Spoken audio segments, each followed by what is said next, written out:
Hey, everybody, welcome back to the You're Not Broken podcast. Today, it's a very exciting day because we have both authors, Joe Warner and Rob Kemp, here for their book, Burning Up, Frozen Out. We're talking about men and menopause and midlife. And you guys are actually the second in my series of men coming on and talking about why the hell men should care. And feel free to swear about this because it's sometimes a swearable topic. Welcome to the podcast. Thank you so much for having us. Really excited about this. Yeah, it's something that, I mean, we've been banging the drum for a little while now. It's so lovely to get the opportunity to speak to your audience and hopefully get a few men more on board with the perimenopause conversation. Yeah. Yeah. I mean, it's 50% of the population that outlives their ovaries, right? If we live long enough. And I think we're so far behind just in women understanding what this is that sometimes we're like, that's a lot of work, let alone let's make sure everybody's staying caught up to this. I mean, you guys came from like the fitness world. You guys have not been in healthcare with menopause. Tell me like your careers to date, and then how did you kind of pivot to think that this was worth spending some years on? Shall I go first really quickly, Yeah, Rob? you go first, Our background is not massively dissimilar, to be honest. We both come from consumer magazines, men's magazines for me. So I was the editor-in-chief of Men's Fitness magazine for 5 or 10 years, worked in very much at the coalface of communicating health and wellness to men. And I think like a lot of guys in that space, I knew everything about health and wellness, but only if you're a man. I had this massive blind spot about women's health at all. It very much was guilty of that women are small men mindset, and what works for men works for women as well. And Rob and I had known each other on and off for the years. Rob actually gave me my first ever work experience placement at Men's Health magazine. So we'd kept in contact. And when I'd had an idea to write this book, Rob was my first port of call as someone who's written extensively about fatherhood and parenting as well. It seemed we could make a pretty good team where Rob was already certain way along the journey of supporting his partner, where I was very much at the tentative first steps. Isn't that right, Rob? Absolutely. Yeah. Yeah, that was it, Joe. And I think, Kelly, when I spoke to you last time, when researching the book, I was kind of keen to tap into the fact that I was very much coming from it after 10 years after my wife first started experiencing perimenopause. Joe's come into it from a different age and also a different situation. I met Joe I was at Men's Health magazine in the UK back in the early 2000s. Joe came in as doing what we call work experience over here, and we kind of kept in touch as we were both working in that realm going forward. And echoing what Joe said, really, I knew a lot about men's health, but very little about my wife's until she started going through anxiety issues, panic attacks, feeling like she was going to have a heart attack on the train home and not get home to see us. And the experiences we were having with her going to the GP, at no point were questions asked that put us in the right direction to talk about the menopause. So when Joe first spoke to me about putting this book together, I was just kind of reliving that experience and the impact it had on our relationship back then, because we did not know it was perimenopause, and nor did the medical professionals we spoke to begin with. So it was demystifying stuff for me from a man's angle, which appealed to me about doing this. And also just looking at ways, especially around communication in relationships between couples at this time, what we could get from people like yourself and the various other experts and the men and women we spoke to try and offer up some kind of help, advice, service for not just for husbands and partners, but for sons, male colleagues, male employers, male employees of women during menopause and perimenopause. Yeah. I think the two main stereotypes, just like societal stereotypes, is number one, that it's funny, right? Like, oh, hot flash is funny. And like, it's all not remembering something is funny. And it's just this very big dismissal. And then I think the second myth is not understanding that this is an absolute loss of hormones to the level of, let's take your testicles, let's take them off, and then let's think it's funny, right? Like when you switch the paradigm like that, you're like, that's actually really a kind of a ridiculous thing. What myths or stereotypes do you guys see or continue to see that's kind of like the zeitgeist of what this actually is? I think for me, Kelly, is, I talk to a lot of men about this now. And I think, as you rightly say, men typically fall into one of three camps, which I call the ostrich: head in the sand, hoping it will blow over and just will get better, which obviously never works because you finally bring your head back out and your whole family's gone, essentially, right? There's then the comedian. And I think sometimes the comedian is actually almost well-intentioned. It's trying to bring humor, maybe not trying to make it too serious. I think there is sometimes some decent tendencies in the comedian, but ultimately it's dismissive and it pushes your partner away. And then the third one, which I think is the enduring stereotype that I get a lot of nodded heads whenever I'm talking to people about this, is the fixer. People go into, right, problem, fix it, problem, fix it. And that's great if you've got a leaky drain pipe. But if we're dealing with perimenopause, and the uncertainty that can bring, fixing it again, it's that disconnect between a good intention and terrible execution. We see it time and time again. And I think the biggest revelation for me at the start of researching the book was the lack of women who have got any idea about what's actually going on. And obviously that's the big issue we need to tackle. But then also the male angle, I want to believe, and Rob and I talk about this a lot, it's not a lack of empathy. It's a lack of education. Men want to support. They're just lacking initially the knowledge, and then the vocabulary, and then the confidence. And that's what we're trying to do in the book. Here's a little bit of what you need to know. You don't need to be an expert in follicle stimulating hormone. You don't need to be discussing that over dinner. But what you do need to know is that there is a hormonal storm going on here, and it's incredibly frightening for your partner. And your job isn't to fix it, it's to be in the ride with her. And I think a lot of men, when we say that to them, you can almost see them relax a little bit because they're feeling pressure. They feel like they've got to fix something. If you tell them you don't have to fix, you've got to listen. You've got to learn to listen again. And you've got to learn to pick up more of the domestic load, take more off her plate. All the stuff we talk about, it's all simple. There's no grand gestures. It's about showing up, listening, because that's what true support looks like. Yeah. I think there's like the another group, and maybe this is the ostrich, of like maybe this little angry, just like, I wish this wasn't how it was. Like kind of the like denial, or almost like wanting it not to be a hormone thing and just wanting it to be a personality thing that like she should just fix. Right. And like, so I don't know if that's a fourth thing or a combo of the ostrich compared with the fixer. No, It's I like, think it definitely there's is. this like, just fix it. I wish it wasn't like this. And I think that actually taps into, a lot of people don't like change. They don't want things to be different because they've got used to it being a certain way. And I think that's a little bit of naivety, a bit of wishful thinking, because we are all changing all the time, right? We're not the same people we were when we first got together with each other. And I think that kind of, oh, I wish you would just be like this again. It's the fear of the change, but actually it's not fear of change. It's fear of uncertainty. You don't know why the change is happening. You don't know why this is happening.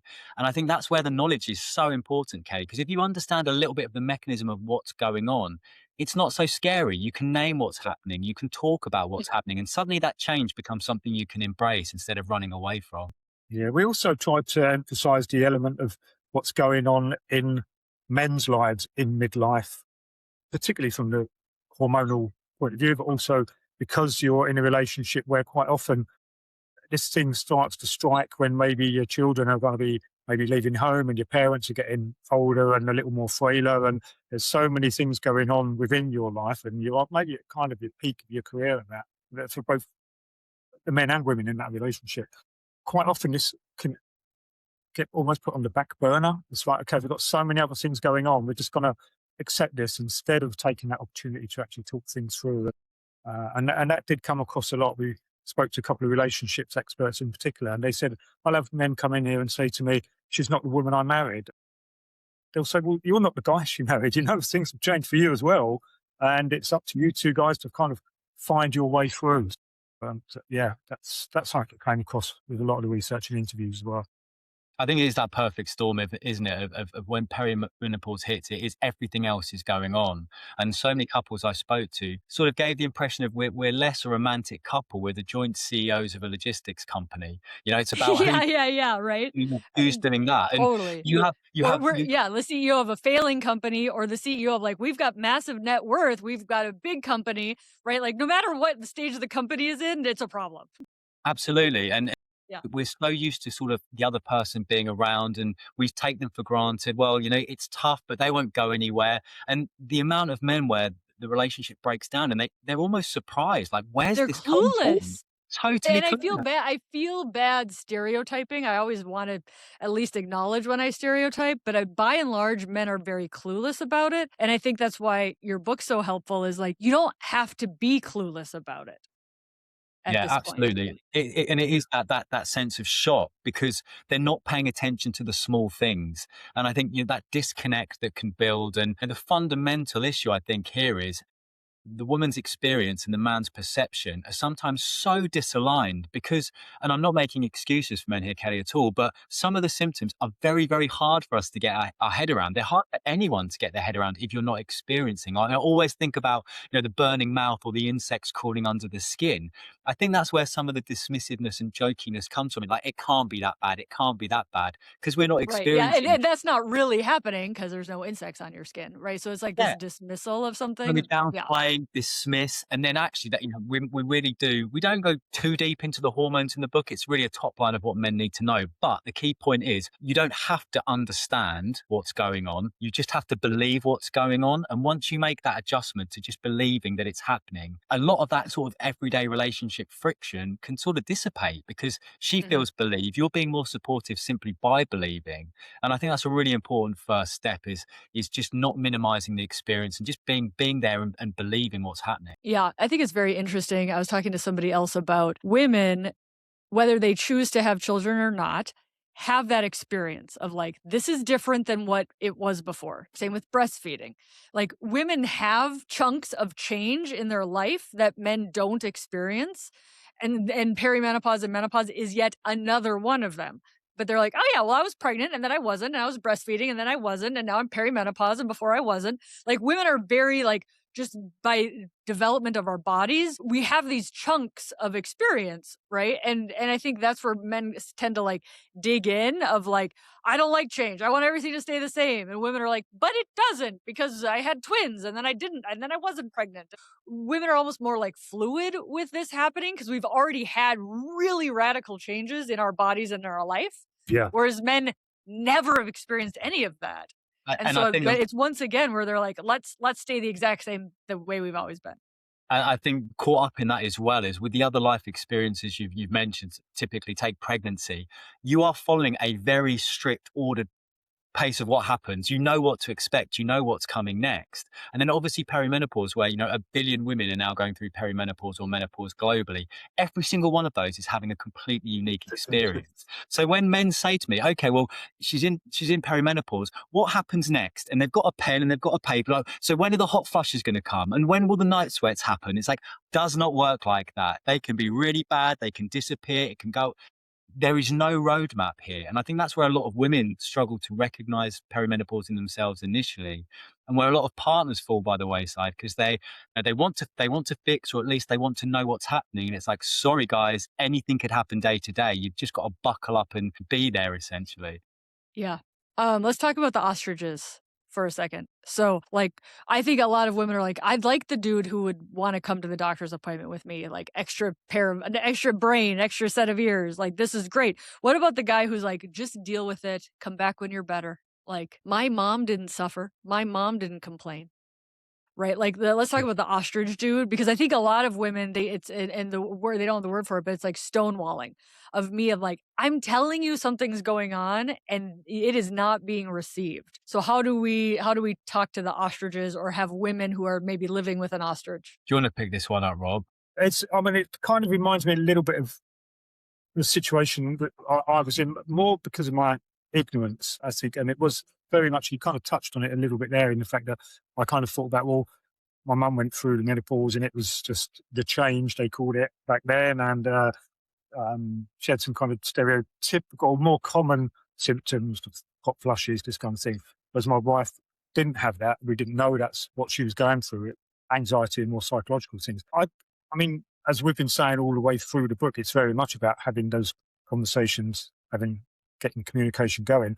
I think with the ostrich guys, what we did really, Joe, was kind of kick off with very much kind of, this is almost a medical breakdown, because guys like kind of a little bit of the instructions, the nitty gritty. Okay, there's a little bit of science to it, and that was almost a way in, because saying, like those hormones that you have, testosterone and that. Well, did you know that that's a part and parcel of what your wife or partner is going through, and hormonal change involves not only testosterone but estrogen. So we were kind of breaking it down almost to a kind of bluffer's guide to the menopause for men.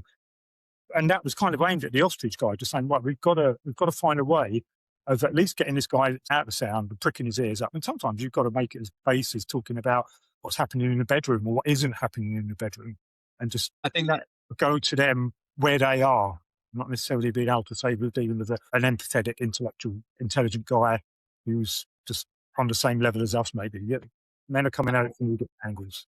Yeah, I think that's absolutely the key. You know, there's two reasons men might be an ostrich. I think, Kelly. One is they just don't care about the relationship. I think that's a very small number of men, and I think the other group will be it's fear of the unknown, fear of change. If you're not sure what's going on, you hide away. So what Rob and I did in the book, and you know, this comes from decades of experience of writing for men's health and men's fitness, is you've got to make the man the central part of the story sometimes, right? We've got to make it about them. So whenever I encounter any resistance, I turn it around. I take the spotlight off the partner for a second, put it back on him. Would you like to be happier? Would you like there to be less friction at home? Would you like there to be less rows? Would you like there to be more sex? All of the things that tap in. Would you like to feel like you're playing a fundamentally important role in the happiness of your partner? And turn the spotlight on them for a little bit, because we are, you know, obviously perimenopause is happening to her, but it is a two-person journey. If you're going through it in a relationship, you want your partner to be healthy and happy. You want to be healthy and happy. And we touch on that in chapter 4, you know, what is going on with men in midlife. We touch upon testosterone decline. We say it's not a hormonal change. It's much more of a lifestyle change because of, as we know, the factors that can lead to T going down, you know, sedentary lifestyle, obesity, poor diet, high stress, all of these things. So we look at that as well. But I think it's important to make men realize that the internal environment might be different from a hormonal point of view, but the external stresses you're facing are the same: the work pressure, the young kids, the teenage kids, the elderly parents. And I think once we make men realize that, you know, the stakes are incredibly high here. The divorce stats in the UK, 61% of divorces in the UK are instigated by women in their 40s, 50s and 60s. 73% of women who get divorced in that age bracket cite menopause as a reason for the breakdown of their marriage. We need to make men realize Wow. they are It's in a amazing you have that data.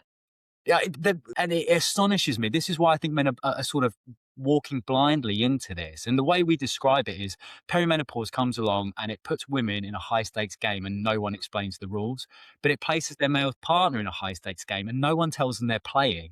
And that's where I think that disconnect comes, is we need to make men realize that you might think you can coast along, but if you don't start showing up, and again, none of this is all different. There's a lot of low hanging fruit here, which we cover in the book, Yeah. but without stepping up, without showing you care, without showing you're going to stick around, this time is a crossroads in your relationship, and you either come through it together. And so many people we spoke to said when we did get through it, we had a much better relationship because we were forced to address all of the elephants in the room. Sex was better because we were forced to talk about what we liked and what we didn't like. Everything got better because they'd had that difficulty.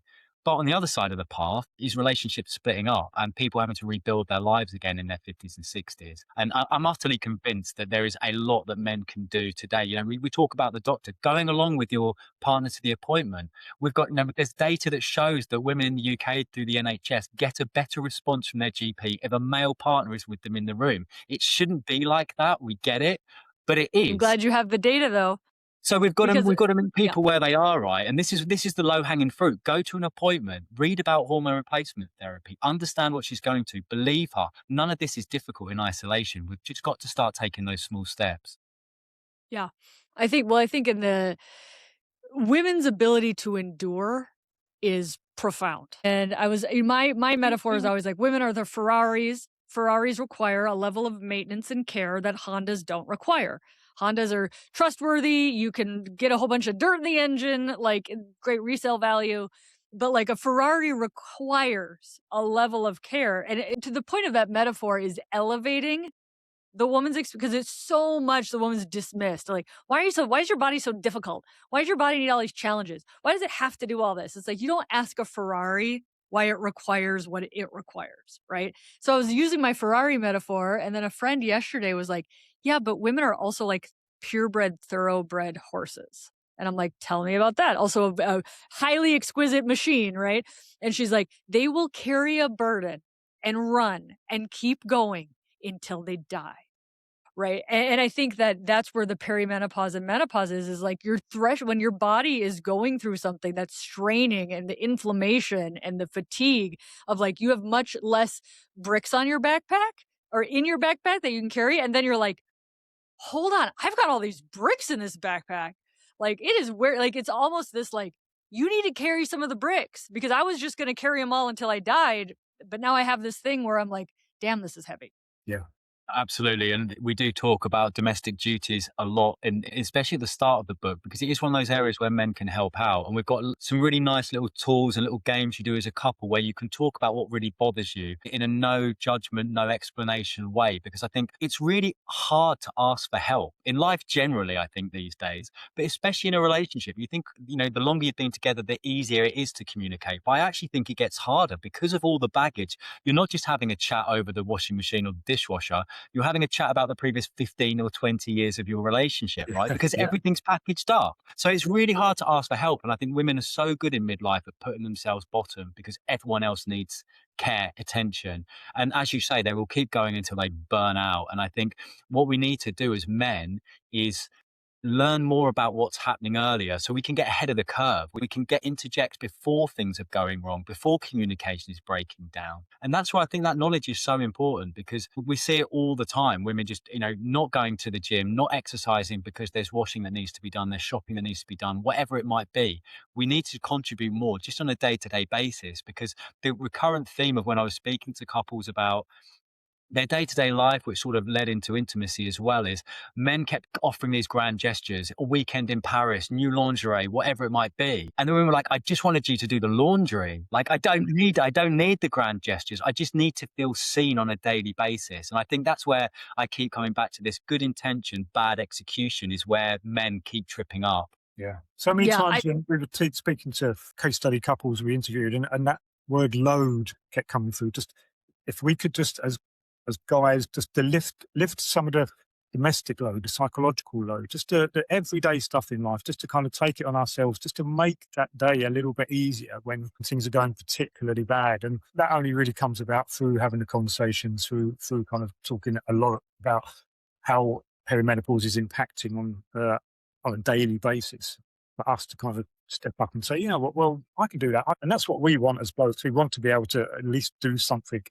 tangible and practical because we feel better for ourselves for doing it. If we can tap into a way where she's going to feel better for us doing it as well, and perfect. But it's only going to come through those kind of conversations. And as Joe says, some of the little kind of games and prompts we put within the book just to kind of get them conversations going. It's crucial because it is just, it's not quantifiable, but it is low for hanging fruit, as Joe says. yeah, I think, there's data on this too of like men who do the dishes and do laundry get more sex. And I think guys are kind of confused by that. They're like, hold on, how is doing the dishes correlated with sex? Like they're kind of confused. And women completely understand that. They're like, yeah, dude, that's sexy. Like it takes the burden off. I'm sharing with you. I'm like, there's so much unsaid when you see that behavior. Right. And so it's so funny because guys are like, I don't get how the dishes get me laid. And the women are like, I do. I get that. One sex expert said to me, the biggest mistake men make when it comes to sex is thinking that foreplay only happens in the bedroom. And as you say, it's happening hours before. It's a text message 2 days beforehand saying, I hope you have a great day today. I know you're up against it, but you'll deliver. Or it's doing stuff. It's not waiting to be asked for things. And I think men need to remember that sex and intimacy isn't something that just happens in that 5-minute window. It's the previous 5 days of how you've been interacting, how you've been connected. And I think the same thing, women, again, I'm stereotyping, but women tend to be like, why can't you? They're not going to say, why can't you read my mind? But like men are not mind readers. They do not have that skill. Like that's why communication is so key because sometimes it's like, well, obviously I need help. And like, no, it might not be obvious. Like we really do have to communicate needs because we're at the end of the day, we aren't mind readers. And I think that is, as Rob alluded to, that it is so hard to ask for help or to communicate when you don't want to have another argument or you don't want to get into a contest over who's slept worse or who's got more on at work at the moment. So some of the games we've got in the book are just forget everything that's happened. You're here now. You want to move forward. So one we've got, the morning jump start. You don't need 100% each to get through the day. You need 100% between you, right? So you say to your partner in the morning, you take her a coffee. How you doing today? You got 20%. Okay, I'll find 80%. And suddenly you're on the same team, right? I know it's incredibly simple, but your partner is now getting help. She's not had to ask for it. She's not had to explain or justify. It's not escalated into a row. As a male partner, need to step up today and I want to step up because she's struggling, and why wouldn't I want to help? And I love that example because it takes 10 seconds, but you've instantly removed a massive bit of friction from your day that otherwise would have festered. And instead, you're doing something that maybe isn't helpful, or you're getting into whatever it might be. Forget all of that, draw a line under it. Do you need, what have you got today? Okay, I'll step up. Done. And you get on with your day. And then you'll get closer, and then you're connected because you're on the same team again. I love it. I'm thinking that this podcast episode is going to be very useful for the therapists and for the physicians, because they see this all the time, this couple dynamic stuff. Going back to the ostrich type of like sex, really, and we never talk about this. We never talk about this with sex ed. Is like sex is so much safety, right? Does she feel safe? Does she feel safe? And even if it's not a physical threat, it's do I feel safe? And if I'm living with somebody who's dismissing my experience, can't communicate with me, that's an unsafe or less safe world. You might not be as interested in sleeping with that person, right? And really thinking like, am I creating a safe environment where really intimacy happens within a container of safety? And this hits upon something else that, I think so much of the book, when the expert said it to me, it wasn't like a lightning bolt. Oh my God, I never would have thought of that. It was like, of course. Why? How did I not see that? And the simplicity is the beauty of the advice. And I think this is where the sex and the intimacy becomes such an issue. I think for men, ego and self is so tied up with being desired by your partner. So when, for whatever reason, they decline or whatever it might be, you take that personally, and then that becomes a bit of a thing. But I think the bigger issue, Kelly, and this is going to maybe be incredibly obvious to a lot of your listeners, but I think when men are feeling disconnected from their partner, they try to seek reconnection through sex. If we have sex, then we'll be closer, then we'll be doing this again. Where of course a lot of women see it the other way. I don't feel connected to you, so I'm not going to have sex with you. And it's that fundamental mismatch. And I also think from a male point of view, you get together because of sex typically in a lot of relationships, right? It's the passion, it's the spark, it's fun, you're exploring each other, and you can't stop thinking about it. So as soon as that goes wrong, it's like the baby with the bathwater. Everything's broken, everything's broken. And I apologize if that sounds overly simplistic, but sometimes men are very, very simplistic creatures, right? And we can't see the wood for the trees. And I think that fundamental mismatch of we're not feeling very connected right now, let's have sex, we'll be connected, is the completely wrong approach to a woman who is feeling isolated. Right. She's like one more thing for one more person who needs one more thing. Yeah. Exactly. Right. And it's like a burden almost. Yeah. Especially when she doesn't understand his brain. Yeah. Who's like desperately trying to be loved. She's like, that's not what I was getting from it. Yeah. And it's another thing that's relatively easy to sort of fix is once you're talking about that, we talk a lot about you have to be honest in this period, but you've got to have the humor because this is a shit situation, right? And laughing about it is often a way to reconnect and accept that it's going to be difficult, but you've got to, you've got the honesty, you've got the humor. And I think sex is especially important for that. And what men need to realize is I think for so long we sort of cultivate this wham, bam, thank you, ma'am approach to sex. But for a lot of women, and you'll know there's tons of research out here, what is pleasurable changes during perimenopause. We say to men in the book, forget about the home run. Think about first, second and third base, because a lot of women will derive far more pleasure from that and feel far more connected from doing those type of things as well. And it's just having to calibrate what sex is in your brain and why it's important to you. But I think that's a large part of why couples who get through perimenopause together do have a wonderful second half of their life because they've addressed this. They've got the sex back. They've got the connection. They almost sort of feel like they've got a suit of armor. There's nothing that's going to touch them now. And I think that's such a powerful, hopeful thought for us all to hold on to. I think that element as well, when we're speaking to specialists at different points within the book, not just that psychological or emotional load, but also the physical changes, the discomfort, possible pain, side effects of perimenopause is something that as men we need to get up to speed with, especially. We talk about it in the book, and it is just giving that insight into what she's physically experiencing and why there's going to be and the impact and knock-on effects with libido, etc. But it's just, I think it is like Joe says, it's not just having that kind of communication, but it's just actually genning up a little bit on what she's going through. and In then not taking it personally, taking right? it We heard it personally. time Yeah, and time yeah, again. It's that it's so hot, and I get that it's very easy for me to sit here and say, "Don't take it personally," where you feel like it is a very personal thing. But, really quick example, we know we have this traffic light list game in the book, Kelly, which is about relationships, but it works just as well for intimacy. You sit down with your partner, you have a green list, an amber list, and a red list. And the green list, write down 3 things that your partner does that makes you feel valued and loved and just makes you feel adored, and then write down the amber things. These are the things that could go either way depending on what else is going on, the habits and behaviors that might jar you off. And then you've got the red list. These are the things that make you Google divorce lawyers, right? They're the things that really get your goat. And I think why this is so useful is what we like and what we don't like changes. And quite often we're operating blind again. I don't know that eating cereal within about a 1 mile radius is going to annoy my partner. So now I know I don't do it. I think that the prevention is better than cure. You get to head off those behaviors or those habits that really jar your partner off, and you get a bit of insight into what you can do more of. So one woman told me that she just loves it when her partner sends her a text message in the middle of the day. I know you've got a tough day on, but I'm thinking about you. I love you. Can't wait to see you tonight. And for her, she was like, oh my God. And he was like, what? That's all I have to do. And there were these really easy wins. And I think it translates into the bedroom as well. The green list, what do you want to try more of? What makes you feel valued? What makes you feel attractive? The red list, maybe things you want to retire, you don't want to do anymore because it doesn't work for you. You can have that honest communication about sex and intimacy or your relationship with no judgment in a safe space. You're not doing it when sex has just gone wrong or the middle of just after a big argument. You're giving yourselves the opportunity to have a really honest conversation about what you like and what you don't like, and then you can move forward. And if you know that something annoys your partner, you're not going to do it. If you know something makes them feel cherished, you'll do it more. And I think these are the easy wins we're talking about. I love it. I met a guy whose wife loved the text messages, and he just couldn't remember because it didn't mean a lot for him to send a text, right? So he couldn't really remember it, but he knew how much it meant to her. So he put alerts in his phone that said, text your wife. So he Easy as that. he set it up. So he was like, okay. And then he did the text because he got the text, and the wife loves it. And I was like, dude, that's next level. Like, that's so, first of all, just selfless.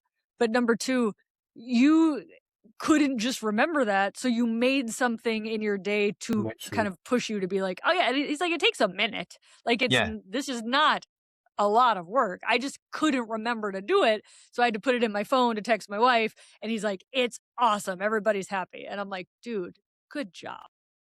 But that's exactly what we're saying about removing friction, right, Kelly? That one act, that 10-second job, means that when you get home from work, you have a kiss, you have a cuddle. How was your day? That you're not walking in having not spoken for 8 hours. How was your day? Oh, it's awful. And that one thing, I've always tried to talk, especially from a health and fitness background, those 50-50 moments. We have so many 50-50 moments each day, right? Where we move closer to our goal, or we move a little bit further away, or we move closer together in our relationship, or we splinter further apart. I'm not saying every single 50-50 moment has to go in the right way, but if you can start nudging the needle more, so 60-70% of those moments are bringing you closer together. I mean, that's the only way we change. It's never a grand gesture. It's those small, repeatable, sustainable habits. That's building the armor. Absolutely right. And I talked about this a lot, new year, new you. We used to do a lot of weight loss, a lot of muscle stuff in the magazines. Everyone would want to change their life. Right, that's it. I'm going to sleep in the gym. I'm eating nothing but chicken and broccoli. I'm going to meditate for 4 hours. And then you check in with them 2 days later and they are broken because they've tried to do too much too soon. Yeah. And it never ever works. It's about what can you do every day that moves you slightly closer towards your dream body or a tight, closer relationship. And I think once men realize that it's not about the grand gestures, it's about how can I show up in a meaningful, sustainable way, that's when you have the breakthrough. You realize I'm not scared of change, actually. I can embrace it. I can cope with this. I can manage this. I love it. The other thing I see a lot in midlife tying into health and fitness is either somebody gets on a fitness kick and they're not doing it to try to change the other person, but like they get along, right? Like a lot of women, when they get on hormones and then the guy's like, whoa, maybe I should get my hormones checked, right? So and I've had couples on my podcast, this is a while ago now, but they're both on testosterone. And they talk about like, I saw how she started to feel on this. And I thought, maybe I'm a good candidate. And he got checked. Lo and behold, he had low testosterone, right? So now both of them are on the journey, and it almost like fortifies it, because now it's like we're on this, especially when lifting weights, eating healthy, stopping drinking, going to bed on time. Like, it actually works better when you have a support system, and when that support system can come from within that relationship. Like, these people take off. They do really well. We covered Yeah. that quite a bit, Joe. I know because of the health and fitness side of things we've been doing, we spoke a lot about just getting exercising together, kind of rediscovering shared interests, because as we were saying so often, it's quite a way down the road in the relationship. It can be, it often is. It's just an opportunity to kind of rediscover each other. And if that's through working out together or just realizing that what's working for her could well work for me, that kind of kicks it in, Joe, doesn't it? I think we realize when we get to midlife as well just how unbelievably important strength training is. I certainly spent my younger years training for an aesthetic point of view. It's like, right, I've got another 45-minute session, get it done, and I'm now thinking I want to train for another 45 years. That's the way. That's all that midlife shift, and I think it's so hard for women because strength training. For years, women were told it was about hours and hours of cardio and very, very low calorie. And we're now having to say, you need to lift weights. You need to eat, but protein is your pension. Strength training and protein is what keeps women out of nursing homes. We want to be active and independent for decades to come. And I think that it's so important to give women, I don't like using the word permission, but that's how people explain it to me. It's women often put themselves bottom when it comes to exercise and looking after themselves, as I said, because of the amount of chores they've got to do. And one guy said to me, I don't know what's going on. I've bought some dumbbells. I've taken her to the gym. She's not interested. And I spoke to the woman. It's like, I see his face every day. When I exercise, it's when I let off steam. I don't want him there. What I need him to do is to ring fence 2 hours so I can go and do something. And then again, this is it. I keep coming back to it. I am sorry, but I think it's the crux of the issue, the good intention, the execution. What he needs to do and what men need to do is, I've got the kids, I've got this, I've taken care of everything. You've got the day. Go and do whatever you want to do. Go lift weights, go for a hike, go and stare at a black wall. Whatever it is you need to do to recalibrate right now, go and do it. Because women are notoriously good at putting themselves bottom, but just because of the myriad jobs that need to be done, where this is the time of life where you, because of the muscle mass loss, the bone density, cardiovascular, the obesities, metabolic conditions, the list is endless. You have Let to alone take mental health. Like, totally. lifting weights and mental health, like, there's not much better. I would say there's nothing better. Maybe sleep. Yeah, But if you're not sleeping, okay, all bets are off. But sure, if you're getting that, like, there's nothing better for mental health than exercise. And it's getting like, don't get to the point where you throw in the towel, you get the divorce. Like, some people need to get divorced. They do. And this is a growth phase of life. And if you're at a point where not everybody's on the same page, and I think we'd be remiss if we were like, let's save all marriages. No, let's end some marriages, because you get to the point where you're like, we're only halfway done, you guys. Like, modern medicine being what it is, we're only halfway done, and you already know how to tie your shoes. You already know, you're already potty trained. You already got your adult teeth, right? Like, think of what you can do in this second half that you had to like figure out in the first half. I think that's where we come back to the ostrich as well, right? Because the way it was described to me is you can cover over the cracks until perimenopause arrived, and then it's going to reveal exactly the state of your relationship. And if someone is an ostrich because they genuinely don't care, then I think you're getting a pretty good signal that actually maybe now is the time that this relationship is done, because you deserve better. As a human being, if the person closest to you does not step up in your hour of need, then ultimately you're right. You probably do need to find a better option. But I like the analogy of how so many men say to me, Joe, I don't know what's going on. I've not changed. So I'm still doing the same things I've always done. But suddenly she's getting really, really annoyed with me and snapping at me the whole time. And then I explain, you're doing the same thing, but she's changed because she's lost her bullshit buffer. It's not that it didn't annoy her before. It did. She just sucked it up. And now she doesn't have to anymore. And I think that realization as well is like, okay, well, I'm going to have to change because my habits and my behavior are not conducive to a healthy and happy home. And it's that realization, I think that, okay, well, things have changed. Likes, dislikes, tolerance, stress response, all of these things are changing, and I need to change with it. Otherwise, I'm going to be facing the second half of my life essentially starting again. Yeah. Yeah. I saw this statistic. It was like up until very modern times, like up until the past 100 years, average marriages lasted 7 years until somebody died. And I think people don't realize that, and they're like, "Ah, why does menopause have to happen? And it's us and the whales and blah, blah, blah." And it's like, average life expectancy in 1900 in America was 47, which is before the average age of menopause. And then that actually went lower for a while because of the big flu epidemic. So it was like 42 for a while, right? And that was 126 years ago, right? So we think of this as a curse when actually you're like, uh, society's living till average age of 80 is brand new. Everybody's like, well, of course there's outliers and your great great grandma lived till, forever. Yeah. But by and large, the statistic, because we have antibiotics, clean drinking water, sanitation, great cancer care, we can fix femur fractures very well, right? Like, this is actually part of the blessing of longevity instead of it being this flaw. And then same with like, wow, this marriage is 20 years in, all hell breaks loose. And you're like, well, you used to last 7 years till somebody died. Yeah. Like, this is like the blessing of the long life. And again, it's like, oh, we're Ferraris, we're thoroughbreds. It's like Yeah. the Yeah. mindset of this not being a burden and instead being, this is a bug in the system of prosperity, really. Mm. Yeah, I think it's such an interesting point. And further on to that, how much the world has changed since my mum would have gone through menopause. Women are now working full time. You have to have dual incomes to essentially support a modern lifestyle. So we're expecting women to do everything they've always done whilst raising kids and looking after elderly parents and maintaining a full-time job, which comes with its own responsibilities and stresses. And then, you factor on, you look at the statistics around women leaving the workforce because of the severity of perimenopausal problems. This is, again, making it about men. But if your partner leaves the workforce because of perimenopause, you're supporting everything on one salary. These are the realities we have to face now. People are living longer. You're going to live potentially 30 or 40 years in postmenopause. So you've got to make these are the years that count in terms of making it the decision with your partner. Are we going to go through it or not? Because now's the time to not go through it if you're not going to.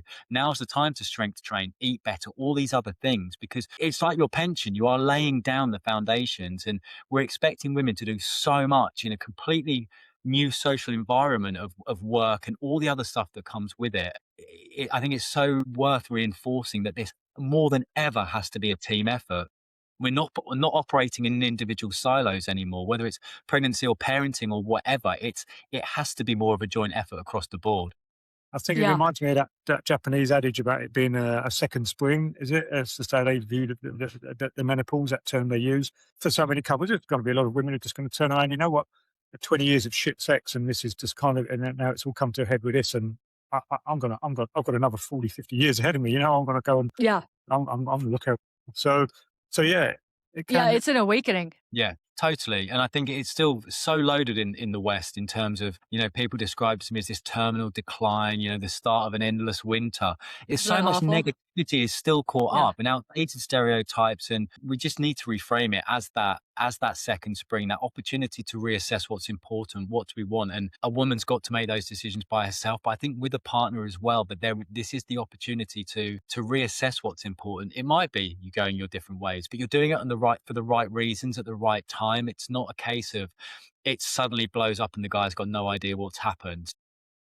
I mean, I really wanted the message, as I said, to be one of hope. That no matter the slight trouble with our book, Rob, is that people are buying it when they most need it. Sure. I just wish we could get it in men's hands sooner. And I certainly, we talked about our professional career. I remember being a 25-year-old, on a fitness magazine, working with women in midlife. And I had an inability to separate the person from the profession. Why is her work suffering? Why is all this? And not seeing her as a person. And I feel very, very bad about that. I wish I had greater understanding, but I didn't. So all we can do now is try and pay it forward, right? Try and get younger girls to understand what's going on. Not only so they're ahead of the curve when it comes to their partner, because I think men can be a scout. We can be the lookouts. We can start joining the dots. Oh, this is weird. This is strange. Because a lot of women don't know Yeah. what's going on. It's scary. You might be in denial a little bit. So I think there's the personal angle, but also the professional. You can be a better colleague. You can make workforces better places for women to come to so they don't have to shy away. And this is our role. It's in the home. That's where it has to start. But we've got to think bigger than this, guys. We've got to see what we can do elsewhere just to make it, again, remove that friction, make it 10% easier. I want to shift to fitness for a second because there was a paper that just came out this weekend is when I saw it. And this paper basically went and looked at all the major calorie calculators to say what your basal metabolic calorie intake should be that fitness people use. And for perimenopause, they're like that overestimated calories by like 150 to 200 calories, the majority of the calculators. And they're like, it's because women aren't maintaining lean body mass. So even if their weight's the same, their lean body mass is decreasing. So falsely elevating what your baseline calorie intake should be. And fascinating, right? That like we didn't question these calculators and if they actually were designed for perimenopause. And if you were telling somebody to overeat your calories and they're like, I'm not losing weight. And you're like, but you're at your calorie calculator. I just love that somebody cared to look at that. And I see this a lot. I'm just going to pick on men fitness people for a hot second because they're like, all it is calories in, calories out. That's all it is. And I'm like, think for 1 second. When women are pregnant, they can eat the exact same and gain weight. Yeah. Is that true? And they're like, yes, that's true. And I'm like, is it also true that when hormones are changing erratically, you could be taking in the same amount of calories and gaining weight? And then people's like mind explodes because they want it to be so simple and they want to Yeah. be right. But it's like, this hasn't been studied. And it's this ultimate, I think what it comes down to is ultimate inability to listen to women when they're like, I'm eating the exact same and I'm gaining weight. And people are like, no, you're not. And you're like, dude, way to dismiss her right off the bat. And now that these papers are being published to be like, we were overestimating calories in the first place on these people. I hear this and see this all the time, especially on social media, where young, ripped male PTs are pivoting into perimenopausal women, right? Because just of the amount of money that is to be made there. And that Yes. thinking, well, I can get a 25-year-old guy into shape, so I can get a 45-year-old woman into shape. And when it doesn't work, it's like, it's your lack of effort. You're not being disciplined enough. And I hear this all the time. And then from a male partner point of view, as you say, that dismissiveness, well, you're gaining weight, you must be doing something different. And she'll swear blind, I'm doing nothing. I'm doing nothing different. And that fundamental misunderstanding of the body recomposition that comes from when estrogen declines, that why body fat starts getting stored here and nowhere else. And how women said to me, I was looking in the mirror, I didn't recognize myself. I just couldn't believe how my body was changing. And then the metabolic impacts, as you say, in calorie burn, all of these things are going on. And when it comes to nutrition, it fascinates me, Kelly, because either people want to make it really, really simple, calories in, calories out, or unbelievably complicated. And of course, it sits in the middle. I get that it's all about making money and selling diet plans and X, Y, and Z, but we make it very, very simple in the book with nutrition. It's about, protein and fiber. These are the things that women need and anyone in midlife really need, to be honest. And it's, it's med diet, it's keeping it simple. It's foods you can enjoy, you can eat sustainably, because we see it time and time again. People think they're gaining weight or weight's on the tummy, right? Drastic diet plan, or women go back to what they did when they were younger, hours of endless cardio But on they'll very, very, starve themselves. and they'll starve themselves. And then suddenly the muscle loss, the bone density loss, all of these things get worse and worse and worse. And we need to this is where I think male partners can help by having a slightly more sustainable long-term view. And the whole final section of the book is called Power. It's on what couples can do together when it comes to sleep, stress management, exercise, nutrition, and intimacy. Because there is an awful lot we can do once we've got that confidence and once we've got the communication back. But it breaks my heart because you see people just hours and hours and hours on the treadmill trying to lose weight, and you just think, and then we can get onto GLP-1s as well as where women are going wrong there as well. You see it all the time, desperate to get in shape for summer. And I saw a stat: 40% of the average weight lost is from lean muscle, so is lean mass, sorry, bone and muscle. And these are your insurance policies. Muscle is your insurance policy.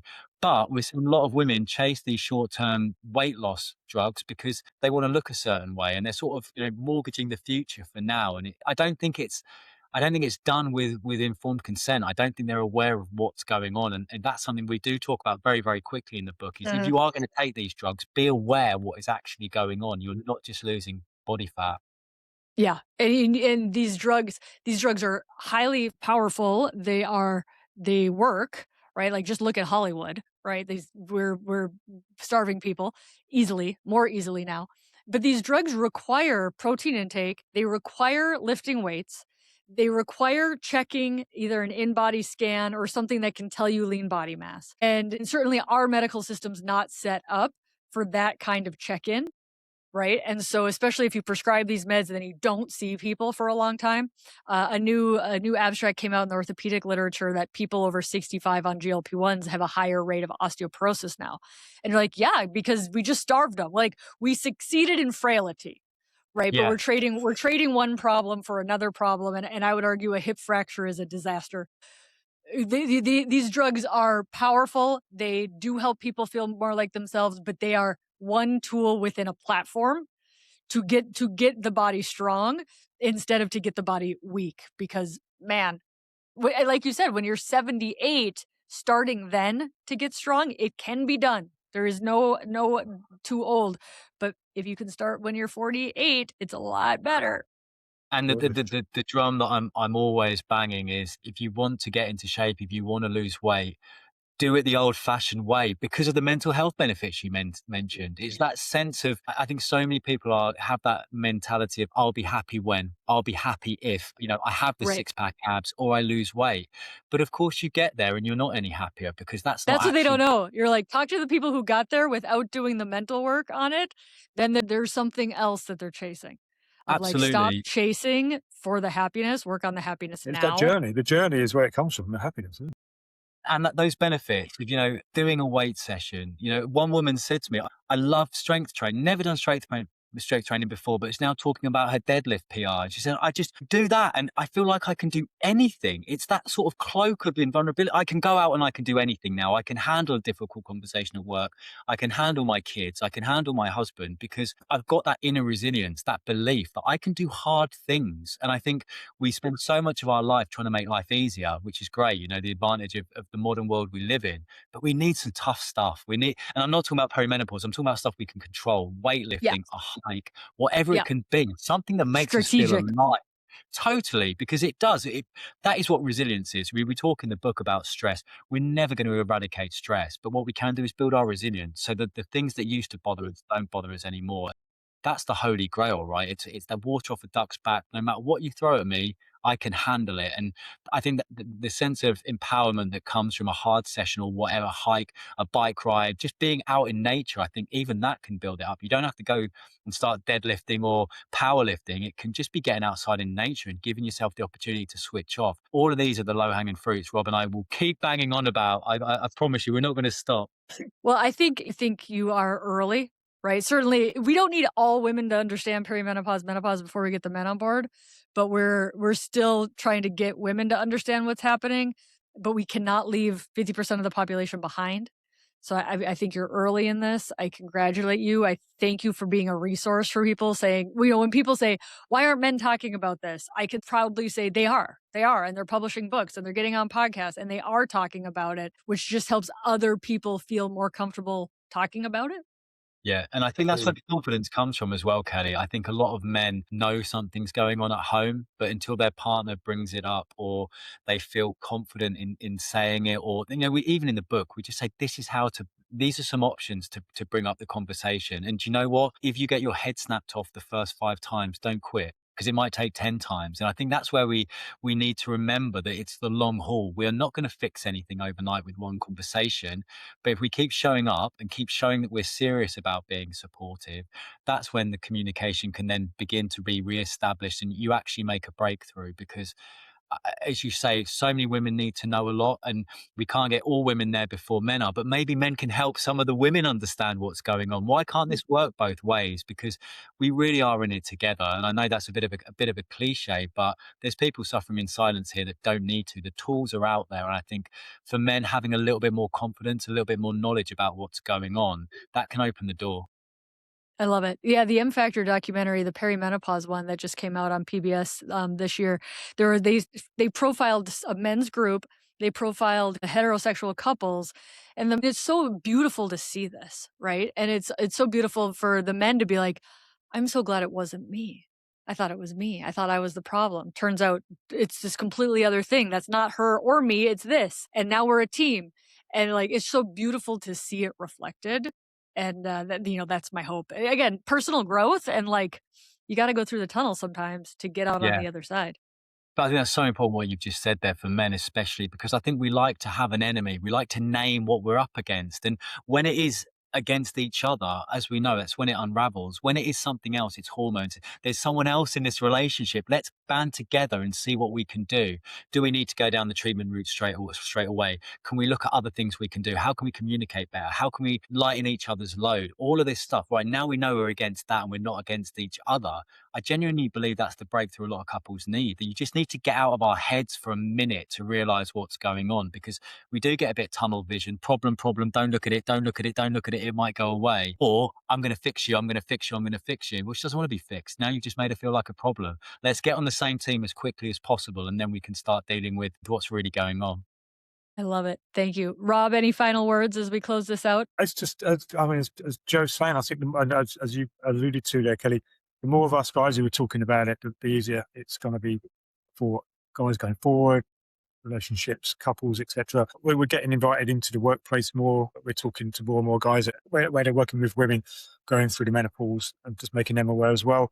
It is something that the more men are talking about, the more men will realise that it's up to them to step up and play their part as well. And we've enjoyed doing it. We've found it fascinating. It's been rewarding. It's been a bit of a journey for us both as well. It's fascinating, right? Like it's Absolutely. biological, it's Yeah. social, it's relational. Like it's a Across the board. big, fun, huge topic.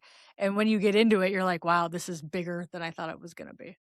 We totally had that moment, but I think it's been lovely was we both had hopes that women were going to read it. You know, Yeah. we knew very early on that this wasn't necessarily a book that men were going to go out and buy for themselves unless they really, really needed it. It might be something instead that was either passed to them by their partner or even hurled in their direction across the bedroom with the instruction of go away and read this before you talk to me again. But what's been super lovely is the feedback we've had from women who either have just sort of seen, because the book's out there, you know, and you've written them, they're absolutely brilliant, but none of them are talking about from a male point of view. So I think it's been useful for women to see how perimenopause plays out from a different viewpoint, maybe for them to even understand why their bloke is acting this way. Why is he being dismissive? It's just giving some color, some context to the whole perimenopausal journey. And I think when you're in the middle of it, you can't get enough viewpoints because you just need one thing to resonate with you that makes you go, okay, I can see the pieces of the puzzle now. They're not scattered everywhere. I can start putting them together.